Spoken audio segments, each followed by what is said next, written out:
What is acrophobia? What are the causes and reaction? What are the treatment methods?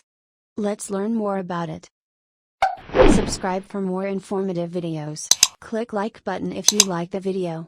And don't forget to comment your suggestions. Acrophobia is an extreme or irrational fear of heights, especially when one is not particularly high up. It belongs to a category of specific phobias, called space and motion discomfort, that share both similar causes and options for treatment. Most people experience a degree of natural fear when exposed to heights, known as the fear of falling. On the other hand, those who have little fear of such exposure are said to have a head for heights.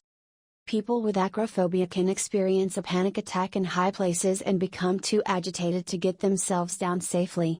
Approximately 2 to 5% of the general population has acrophobia, with twice as many women affected as men.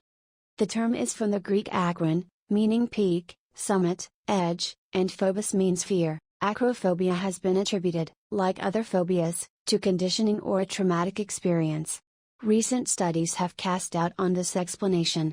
Individuals with acrophobia are found to be lacking in traumatic experiences. The results showed from a large cohort study with 1,000 participants point out that people with less fear of heights had more injuries because of falling. More studies have suggested, a possible explanation for acrophobia is, that it emerges through accumulation of non-traumatic experiences of falling, that are not memorable, but can influence behaviors in the future. Also, fear of heights may be acquired when infants learn to crawl. If they fell, they would learn the concepts about surfaces, posture, balance, and movement. Cognitive factors may also contribute to the development of acrophobia. People tend to wrongly interpret visuovestibular discrepancies as dizziness and nausea and associate them with a forthcoming fall. A traumatic conditional event of falling may not be necessary at this point. A fear of falling, along with a fear of loud noises, is one of the most commonly suggested inborn or non-associative fears.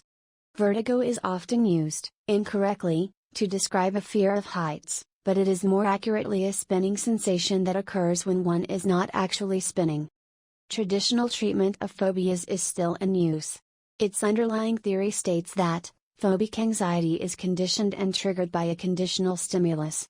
By avoiding phobic situation, avoidance behavior is reinforced through negative reinforcement. Research results have suggested that even with a decrease in therapeutic contact, desensitization is still very effective.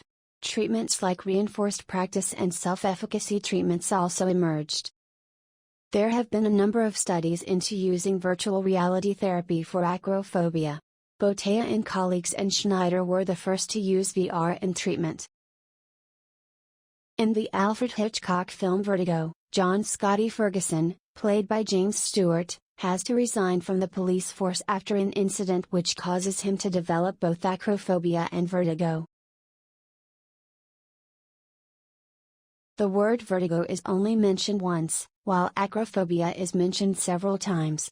Early on in the film, Ferguson faints while climbing a stepladder. There are numerous references throughout the film to fear of heights and falling.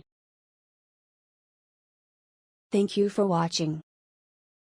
I hope it was useful for you. Please subscribe my channel for more informative video.